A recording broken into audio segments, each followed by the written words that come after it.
Hi, welcome to Seymour's World. I'm Seymour Kazimirski on Think Tech Hawaii.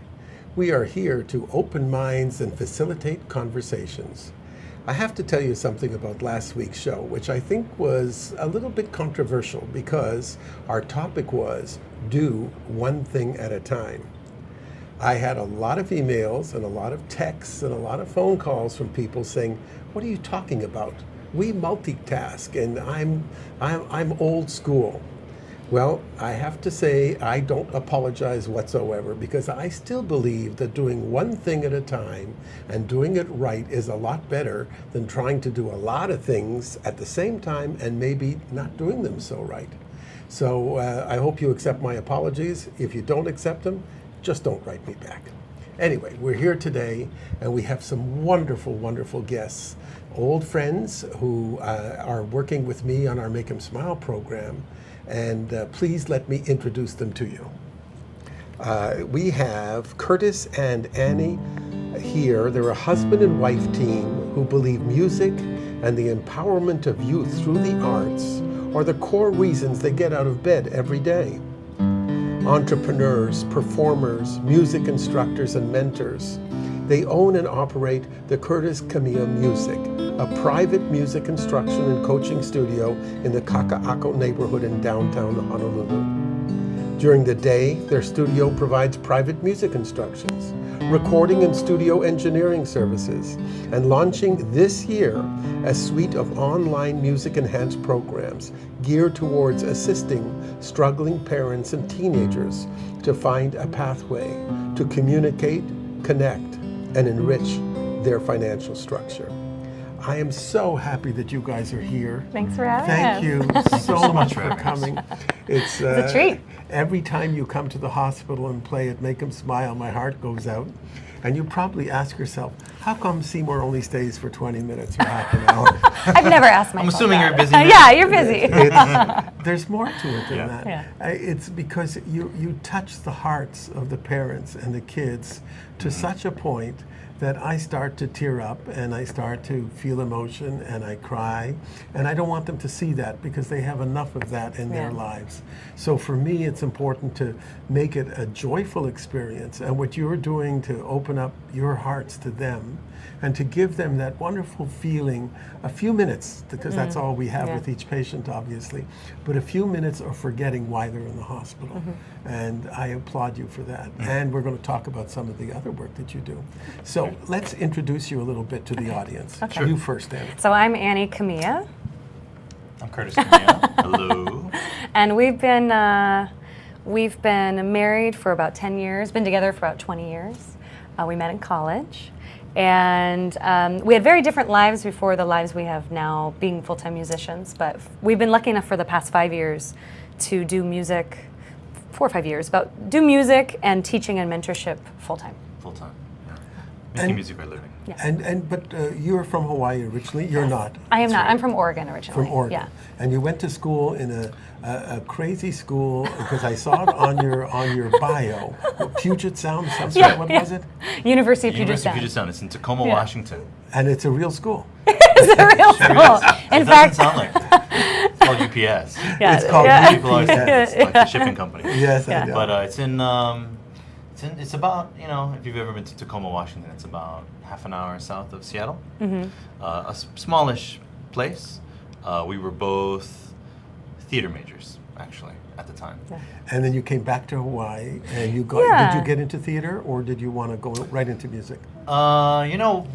We left school and kind of did different things. We kind of different jobs. I worked in food service, and I was a stockbroker for a long bit. time. Oh, really? Yeah, so I was in finance. No wonder you have that polished look about you. I knew there was I thought something she was different. perfect for it. They immediately saw her and like, we need you here. Oh my God. We did that for a long time, and eventually came to a crossroads. I think this is about late 20s, in 27, 28. Yeah. We were kind of doing the corporate thing. I was working for Starbucks. I was a store manager for Starbucks, and he was a stockbroker. And it was financially rewarding. We were making a good living, had a new car, all these things. But we were not happy. Interesting. So we kind of got to this point where we were at a point where we were actually sitting in a Starbucks and kind of having a cup of coffee and talking about what does the future look like if we keep on keeping on doing what we're doing now. I can imagine, you know, buying a house and, you know, a couple of kids and move out to the suburbs and the whole 9 yards. And I said, do you want that?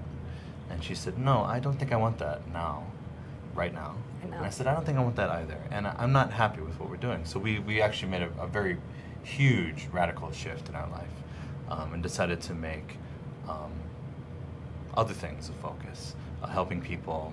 Annie went back and got her Master's of Social Work. And I decided to make music a living for me full-time. So that was about 7 or 8 years ago. Mm-hmm. And for our audience, it's important to understand that this is a very difficult thing to do once you're starting to make a living, and then you decide that you want to switch careers, basically, and say, can we make a living in music? Mm-hmm. Yeah. And in Hawaii, it's not very easy. It's very, very difficult. We've had a few musicians on the show, and it's quite a struggle. You guys have been able to balance your personal life, your music life, your gift of giving, I call it, because it is a true gift to what you do for others. And I think that's fantastic. And I think it's important for to share this with our audience and for them to realize that you did a radical shift, and it's okay to do it.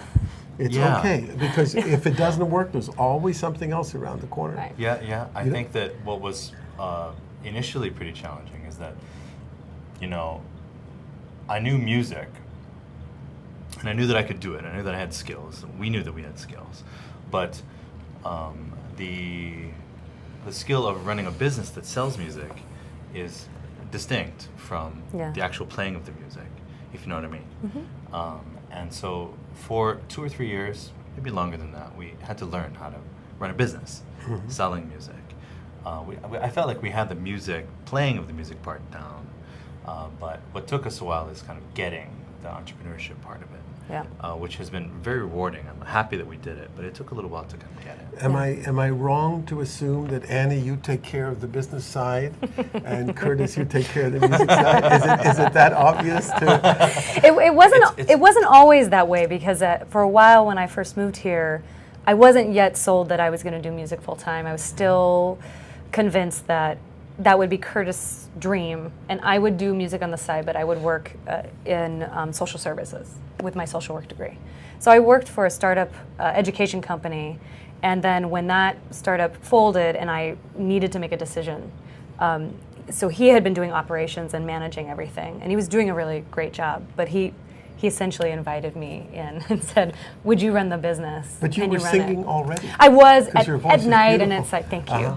She was showing up for the gig. I was showing up for the gig, but he was sort of doing all the back end work. Drowning, basically. Yeah. Wow. Yeah, he needed help, so. And it couldn't grow.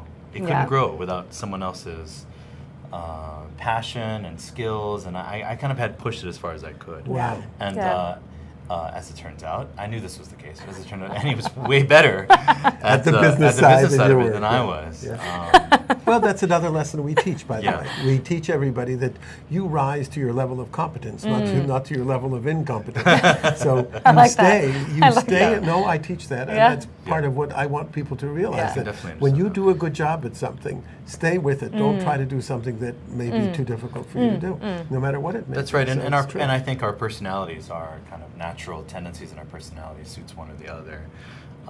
Annie's very efficient and driven and ambitious.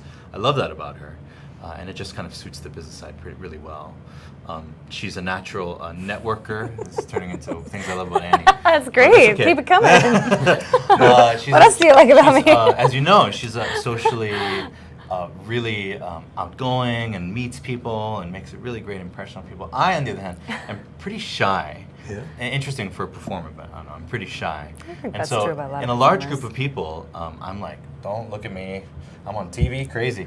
But Annie, really thrives in that environment, and really that is really what allowed our business to grow. I think something else that makes it work, and I don't know if anybody has said this to you, but I pride myself on seeing it in people. You guys are very much in love.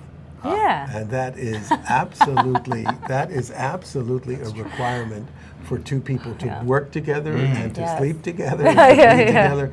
You really have to have that. You have to Yeah. have that ability to recognize the strengths in each other. Yeah. We all have issues, negative stuff with us, Sure. but the strengths are what you focus on, and the love between you is obvious. I see it when you sing to the kids. Oh, thanks. I mean, it's wonderful. Yeah, and actually, I think that Yeah. working together has strengthened our marriage. People, my mother told me that this is going to break up your marriage, but the skills that we needed to gain in order to work together really helped us communicate, problem solve, handle whatever disagreements came up head on immediately, and has, I think, brought us closer. Much closer. And we, truth be told, we don't do it alone either. We have a business coach and we have like a business counselor. So we work on we're very mindful that we want to do this for the rest of our lives. So to do that, we have to keep our personal life on track, and we have to clearly separate it from our business life so that we have two lives that we can commingle, but we can put our best foot forward in each piece. And the relationship needs to stay strong. Yeah. You see, that in itself is a very, very strong factor for many people who come to me as a business consultant. And when they're husband and wife teams or two guy teams, there has to be personal time where no business is discussed. Right. Because if you don't have it, it gets to overrun everything, and then you lose whatever the attraction was between you. Right. If you don't have that personal time where you can just totally agree. be together, where you can hold hands and you can just talk about something Just else. be other regular than the people. business. Yeah. Yeah, very not have to be important. business partners. Yeah. Yeah. It creeps into our conversations all the time, and we have to kind of consciously say, let's talk about something else. Good. I'm glad you do that. I really think it's important for the success of the business. Yes, Never I mind agree. your, Right, I your agree. relationship. Yeah. But the business requires time off too. You have to turn it off sometimes and to go to something else. Yes, that's wise. Everybody wants to hear you play, but I'm going to make you wait just another few minutes because I want to talk about the genre of music that you have Okay. and how it's accepted here in Hawaii. We all know Hawaiian music and the Izzes of the world, and the Kazimirski brothers, and they're magnificent and they're wonderful. But you stayed away from that. You went into other types of music. Explain why. I think we went in the direction of our passion, our musical passion, and I love Hawaiian music, but it isn't all that I love, and I didn't feel like we could do it justice. Justice. There are be lots true. of bands who Yeah. do it amazingly Way better, well, yeah. and that's really their life. Yeah. There's a cultural component, there's a hula component, there's a language component, and I just felt like in order to do that well and in the right way and present Hawaiian culture in the right way, you really have to be all in, and I didn't feel like I could do that. So we dabble a little bit, and we have some Hawaiian influence in what we do, but we take a I little would bit say of maybe that, we have and then more add- island influence, like Sure. Kalapana and C&K. Cecilia Kapono, Yeah. Olamana. Yeah. Annie was a jazz singer and has been a jazz singer for a long time, so we took a lot of that element too. What other influence do you feel like you brought, or things that you like to do? Well, and as I was sharing with you a little bit earlier, our music tends to have more of a vintage or retro feel, and I think it comes from both of us, our musical influences. Sorry, I have a shaker here. Yeah. I listened to a lot of music from the 50s, 60s, and 70s when I was growing up. So a lot of Ricky Lee Jones, a lot of Carole King, and along with Ella Fitzgerald and all the jazz singers, that's the music that I love the most, even as I started to grow up. So when we first met, in the play that we were put together, there was a very large musical component. The professor was very keen on having music throughout this show. And so when we were matched up, he told me about all his island influences, and I sort of brought the jazz to that. And that's actually where it started, was just us playing around, tinkering with the different influences we had. And over the time that we've been together, that grew into what eventually became Mango Season. I see a need here in Hawaii. I really do, Yeah? because I've heard you play both professionally when you were in your gigs, and I've heard you play in the hospital as well. And obviously, most of the kids in the hospital are local kids, and yet they love the music that you're playing. So that probably is a forever type of music. It's something that can span generations because it's got moods to it and it's got tunes to it. I'm getting a little note from our director here. Would you please let them play? Could you guys go ahead and do a song absolutely. first, and we'll come back. I'd be happy to. Do you want to do your turn? Sure. Again? Yeah. All right. So this is a tune off of our first album, Mango Season Original. It's called Dream Again. Okay.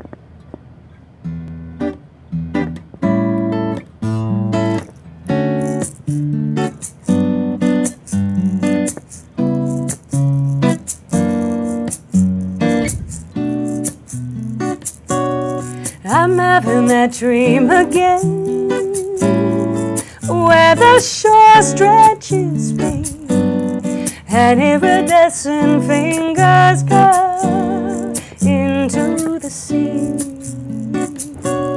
and towards a lover's promise, and objects them closer than they appear, like your warm skin, your hand on my bed. Way to discover this love. So much rehearsal for this moment.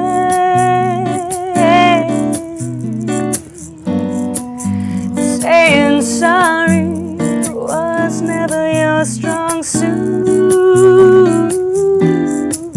Falling into your arms was better than falling. 'Cause falling is what I wanted you to do. I'm having that dream again. Cloud shift shapes into mountains, turning pillows into green mist. Tequila soul kisses drown out my sense of love, pulled down to the skies where I'm crashing. Will you follow me? So much passion in this moment, shaping heat out of nothing was always your strong suit. Falling into your arms was better falling. 'Cause falling is what I wanted you to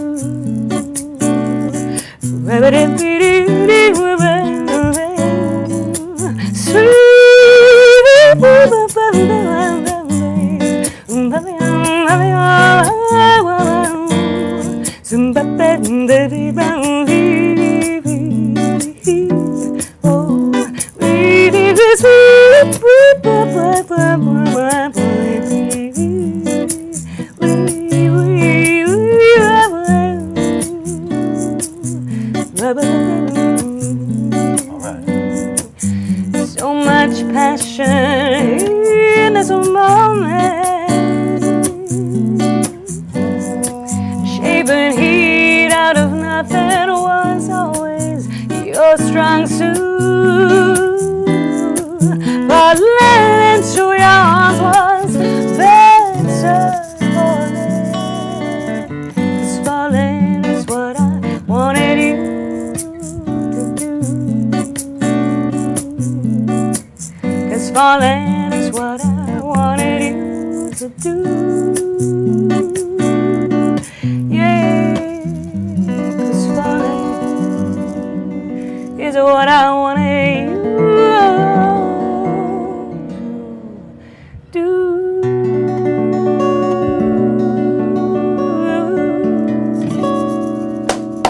Wow, that was just just beautiful. Thank you. I know many of you probably don't believe it, but I can dance, and that is a song I would dance to. That is just beautiful. Thank you. Thank you. Absolutely beautiful. Thank you.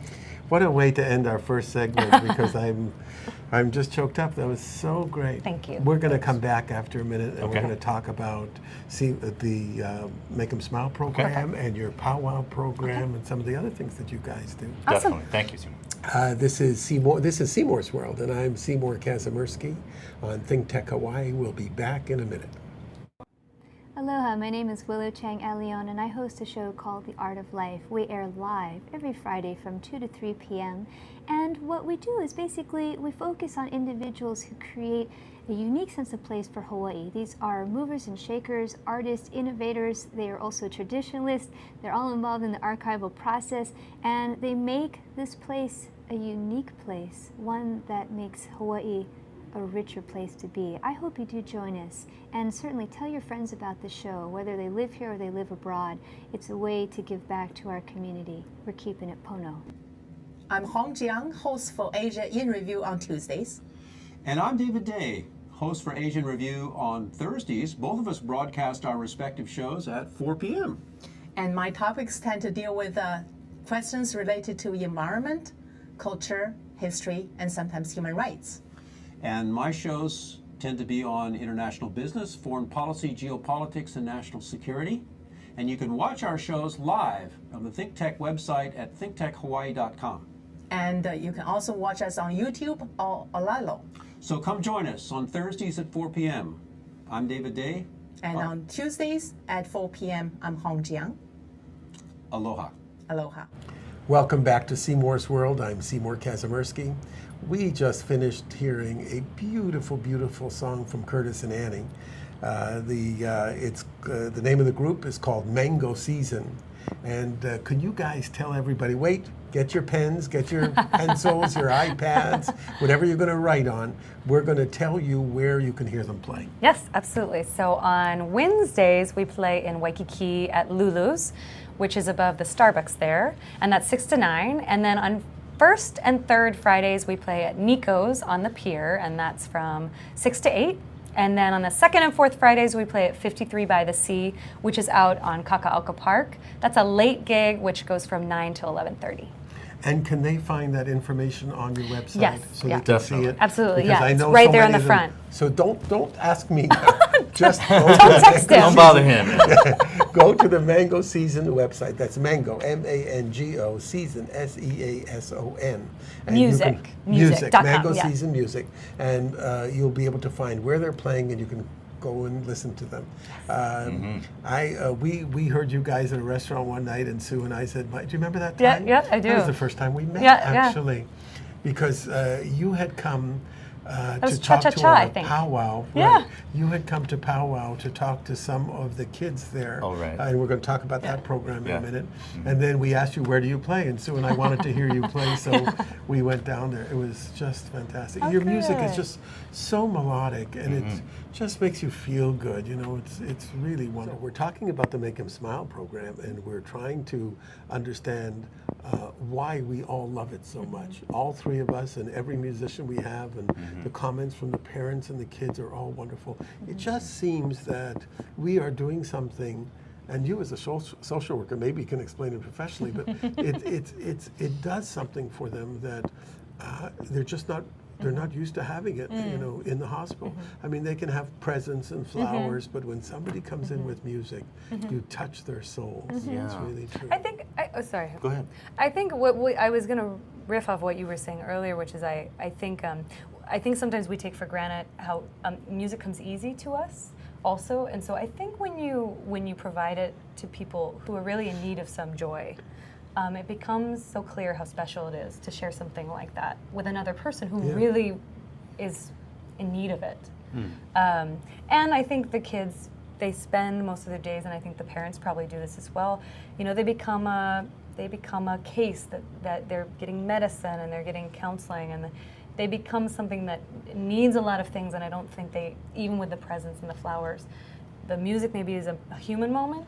Yeah, I think you're right. A way it's of leveling the playing field again. And you know, just Tucker the dog, who's at Kapilani Hospital, he's coming on our show. Okay, excellent. And so we're going to talk He to him. deserves it. Or maybe his handler, I don't know. But it's the same thing. Same. It's that feeling that you get. There's a definite interaction with music, a definite interaction with animals that I think the medical community is realizing is a true asset to helping people survive. Yeah. That's very important. And also for us as players, you know, we will often play for people who aren't really listening or don't really care all that much for whatever reason. And you know, when we play for folks who are in a situation like that, it's tremendously satisfying for us because you can tell that it's really brings joy and love into that moment. Let's talk about for a moment some of the other projects that you work on, because I know of one powwow, obviously, because I'm involved in that. But could you tell us a little bit about some of the other community things that you do? Yeah. Go ahead. Oh, you want me to take it? Yeah. Yeah, so we were introduced to, we always had followed Powwow Hawaii, the visual art side, and probably 3 years ago, Jasper and Kamiya approached us to start up a powwow school of music. And have something that was going on simultaneously with that festival. And so we've been working with them for the last couple of years of what would that program look like and what would the community be who we served and what would we want to leave the kids with. And so we ended up, along with Powwow, building this program for 13 to 18-year-olds. And it's a free program at this time, and it happens once a year. And well, excuse me, just for your clarification, Powwow was based on graffiti art. And they decided to use graffiti art as a learning tool to help young people understand that art can be something more than doing something on a bridge or in a railway thing or something like that.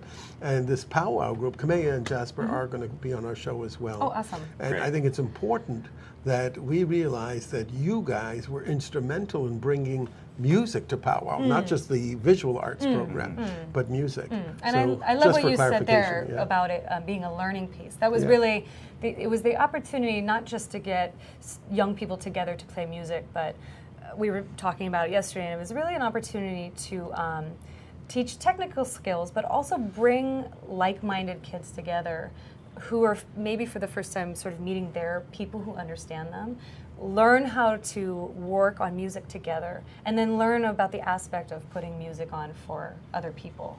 So some of these students maybe had been in choir or doing this at school or maybe doing it in their home by themselves, but this was the opportunity for them to be part of something a little bit bigger. And collaboration was a pretty huge part of what ended up being driving the Powwow School of Music, just as it is on the art side. As different graffiti artists collaborate and do murals together, we broke them up into smallish bands, 3 or 4 people, and they were tasked with coming up with new material, writing songs, 2, 3, 4 songs throughout the 2-week period, and then performing that when the festival end came around on a Saturday. There's something else that you're teaching them that's very important as part of my curriculum for my foster kids program and for the other mentoring work that I have, and that's structure and discipline. Because so many of them love music.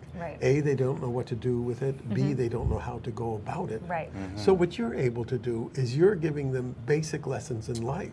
Yes. Yeah, we felt that. In fact, we definitely felt that. On day one, the first kind of ground rule that we established was show up, which seems on the surface pretty easy or simple, but you know, it isn't all that simple. And I think that they, after talking about it for a bit, they got it. That often just showing up is the first thing that you need in order to be successful.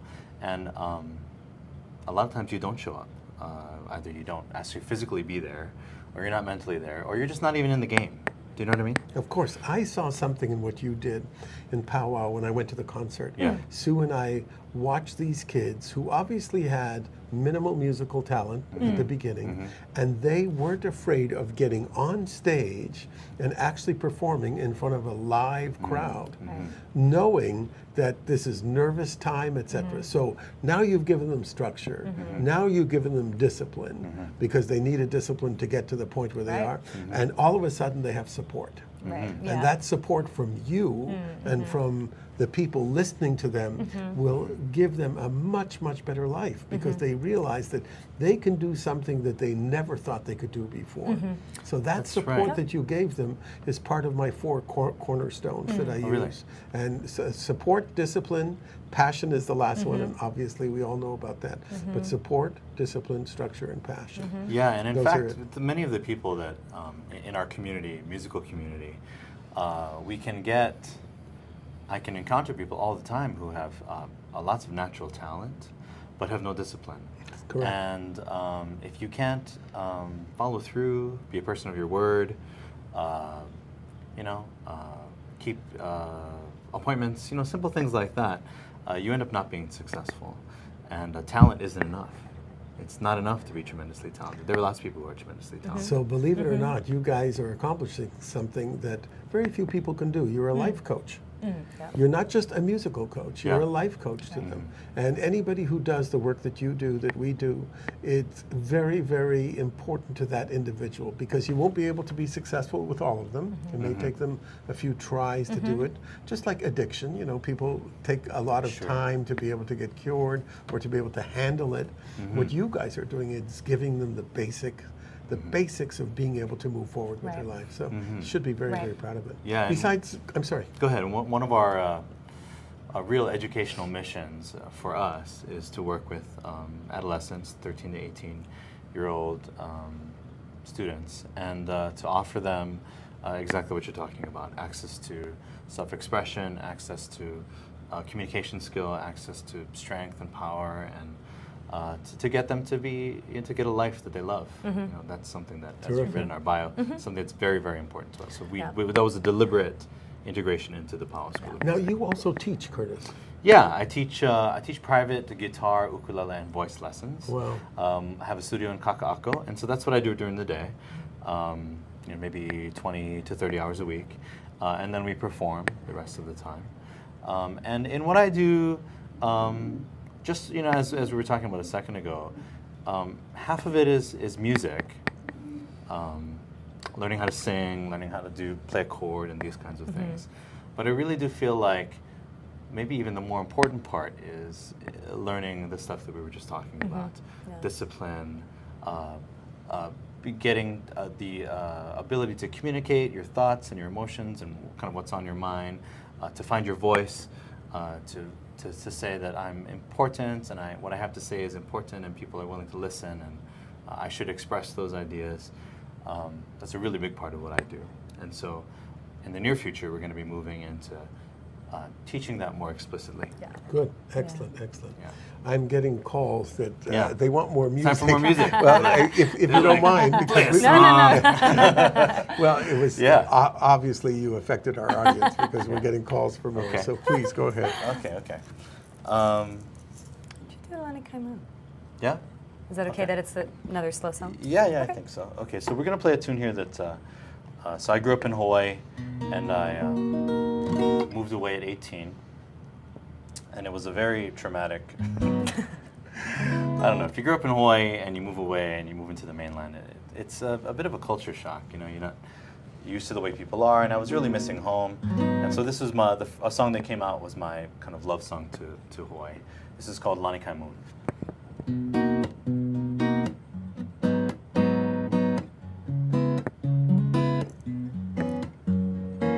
Lovers will wander under the cover of night, gather up all the starlight, heard in a whisper, music will play on the sea, and collect at their feet, and they look to the sky, discover what I once knew, in my dreams of you, I'll be seeing a Lani Kaimu. You held out your hand and followed you down to the shore.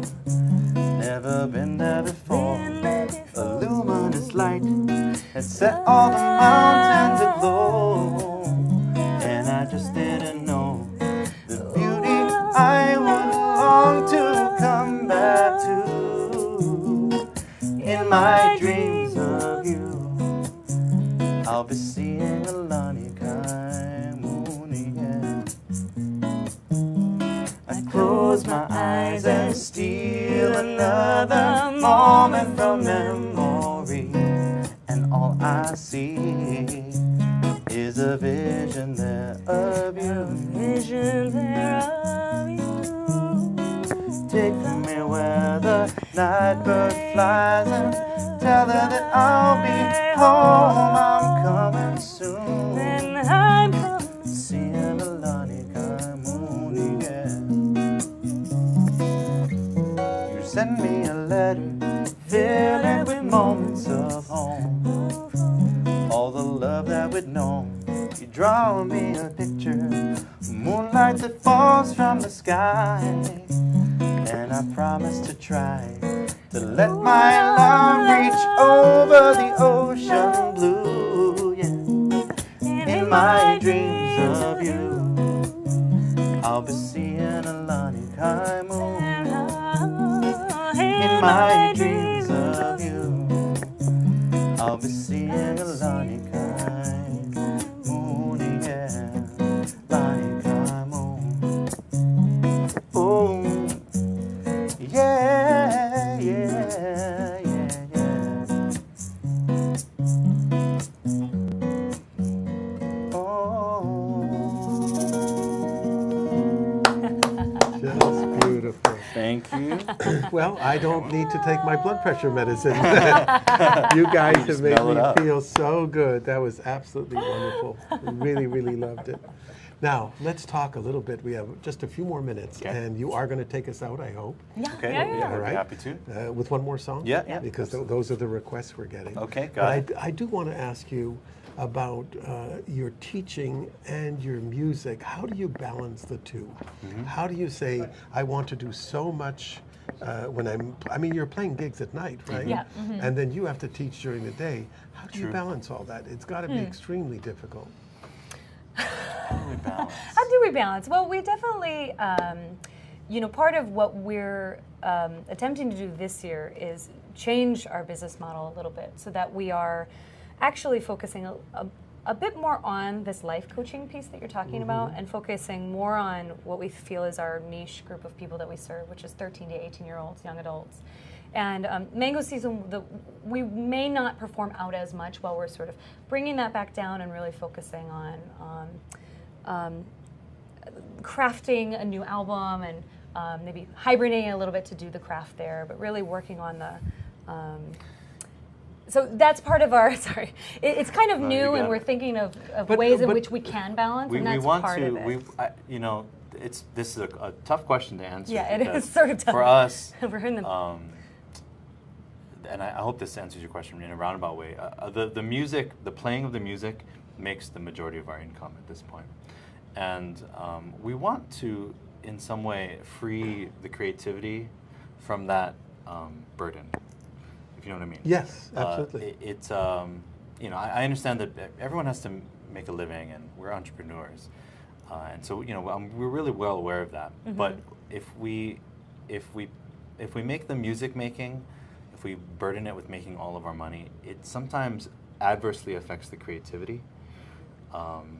And so we want to see if we can find a different That's kind of the key. equation. That is That's the key. Yeah. And I, as a business consultant, Yeah. recognize the dilemma that you have Yeah. because you have great passion. Yeah. Now, passion can be directed 100% towards making money, Yeah. or 60% or 80%. Yeah. You have to have that balance because you have big hearts for giving back to the community with your powwow, with some of the other things that you do. But at the same time, you have to make a living. Right. So That's right. that And we balance is wanna- something you really have you have to struggle with it, Right. and it changes. It constantly absolutely, changes. yeah. Because some days you want to be a giver, and some days you want to be a taker. So it's a difficult issue to try to respond to. But I wanted to bring it up to you because you're one of the few people that we've had on the show that I feel have such a wonderful passion for giving, and everybody gives. But you have an amazing passion for it, and I see it in the way you teach the kids when I saw them, and I see it in the way you do it at Make 'Em Smile, and it's something that I hope you have the time and the effort to continue to give to the community because it's such an important part of giving back. Yeah. And I think that I mean for the last sort of year and a half, we've been really working diligently on what is the difference between just making money and working with a client versus working with a client that you really feel like you can serve and be of service to. So we've been putting that into every interaction we have with any client that we're going to actually have a money exchange. Is the first priority is, can I be of service to you? And if I can, what's the next step to take this relationship further? Where when we first started, it was, how are we going to pay the bills? Right. And that was a distinct difference. And that changes your relationship to, I think, your clients and the money a little bit. And then we got to a position where we really thought, this isn't going to be sustainable if we don't feel like we're helping. If we don't feel like they're also feel like it's a win-win. So one has to balance Good. the other. It's not just a one-way balance. Yeah, and we have to, as a couple, we're constantly finding a way to. We have to pay the bills. We want to set some money aside for ourselves, for our family. We want to be creatively fulfilled. We want to feel like we're doing good in the world. I mean, there's lots of requirements, and as we kind of fight through each year, we feel like we're closer. But we're not quite there yet. There's a sweet spot. I know there is. Good. I'm looking for that sweet spot. We're looking for. Well, I have to say that. First of all, our time is up, which is unfortunate, but you are going to take us out with one more song. But before that, please let me say thank you and mahalo again. Thank you for having us. It's a joy to be here. Just sharing your story with our audience is important. They have to, because I've had a lot of business people on the show, and having you here with your type of passion is something important for our young people in Hawaii to see that you could be an entertainer, still make money, and still be able to give back, because I believe giving back is your true legacy. How much you make and what you have is not the legacy. It's what you do for others is your true legacy. So if you don't mind taking us out, I want to say goodbye from Seymour's World. I'm Seymour Kazimirski at Think Tech Hawaii. And we will be back next week on Tuesday at 1 p.m. Please. Ooh, yeah. Thank you, baby.